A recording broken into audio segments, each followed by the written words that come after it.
first gauntlet that I'm going to throw down is the charge that David Cohen gave me last session to walk around the room and use no notes. Because the first time I came, I used the projector and I could talk about the slides. The second one, I used my notes. So I'm going to go over here, and there's nobody over here. So I'll go and I'll move what I have over here. It's over here. And Neil's following me with the camera because it's going to be on YouTube. In any case, can you imagine 4 years ago, approximately, my mother, who goes down to Florida, and she comes up for Thanksgiving to our house, and she comes on Wednesday, and I come home from work.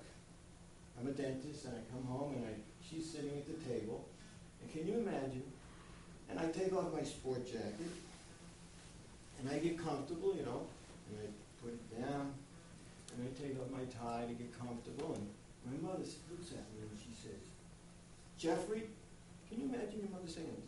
You're fat."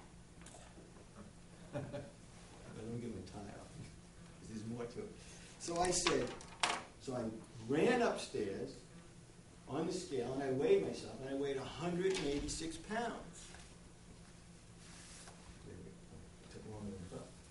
In any case, and I went back downstairs, and we were, not at the this time we were having dinner, and she took out the South Beach Diet book. And this is the actual book that she took out that night about 4 years ago. And since she was there through Monday, she made me a few meals, and I threw down the gauntlet and tried something new, and I tried a different recipe for 6 months. You know, one meal at a time. I did breakfast and lunch, and I lost 20 pounds. I got down to 166. Well, I had that over your table. As a practicing dentist, and these loops I got when I graduated dental school, actually, they're Zeiss loops. I practiced in Marblehead, and I'll put this on. And about 2 years ago, our office was featured in this little magazine, and I had a new office manager who came, actually, Sandra, came to as a guest several, you might remember, some of you. And she wasn't there a month. And she said, "Dr. Dornbush, you've been practicing dentistry since 1975, this 30-something years almost. And you work 6 days a week. You're a workaholic." And I said, yeah. And I took the gauntlet again. And I said, "I'm not going to do that." And then she made it possible for me to work 5 days a week. And I joined this boot camp program and we were talking about, I started running, and I couldn't run a block when I started. This is 2 years ago. And now I can go, I ran 5 miles this weekend. And I even have I'm not going to take my shirt off. Okay. I have my exercise shirt. I was going to take it off, but I figured I thought it was Superman. So, but this isn't necessarily in chronological order, because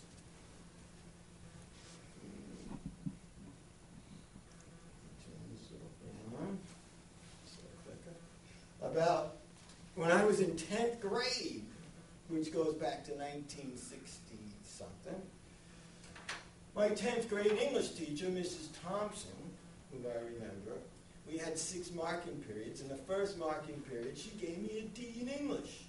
And she brought my parents in. This was Freeport High School.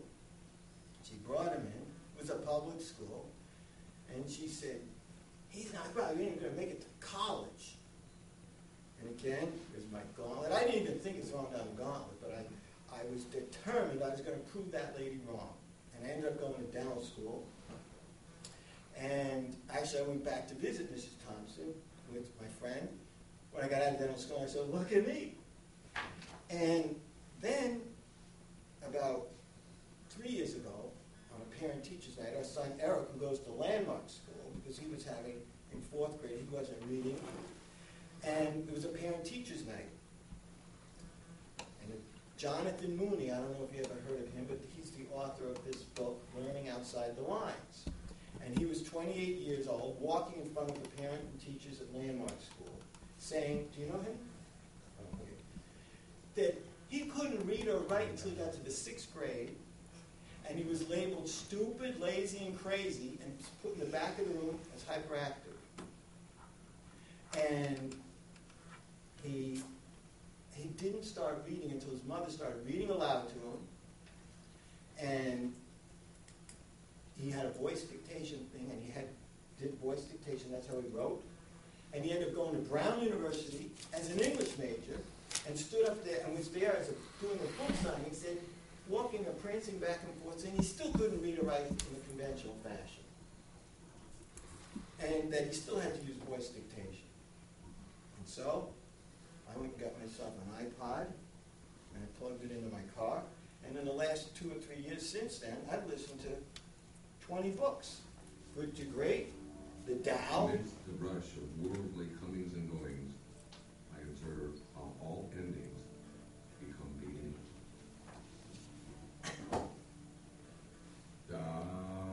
Now this is the 81 Cantations of the Tao, but that's just one. I've read Stephen Covey's The 8th Habit. I play it in my car. Now this, as a dentist who never went to temple, and I really didn't know anything very much about spirituality, and actually I was a scientist. And one day I was helping, well, actually my father passed away 9 years ago, and in 2000. And when he passed away, I hadn't been in a temple, I didn't really know. And a little bit after that, my son asked me to help him write a paper on knowledge and what we know. And so I researched it with him. And, well, what we know as knowledge comes from science and religion. For example, global warming comes from science. The calendar, Monday, Tuesday, Wednesday, is knowledge, comes from religion. Like the Pope declared the Gregorian calendar, and that's how we know what days of the week it is. If you have all science and no religion, you have materialism. If you have no science and all religion, you have fanaticism. And so I decided to go to temple. And I was bar mitzvahed at age 56. I'm 59 now.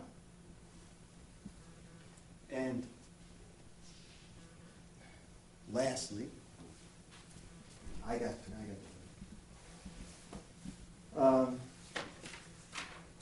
did this mouth reconstruction with one of my colleagues, a smile reconstruction, and there's going to be a study club at our dental society coming up in 2 weeks, which is actually June 11th, and I've signed up and I won't be able to be here because a colleague of mine, I wasn't on the schedule, and a colleague of mine said, you know, he threw down the gauntlet for me, and he put me on the schedule. And I hope this speech is inspirational to throw down the gauntlet for you. Thank you very much. Thank you. Thank you, Madam Toastmaster.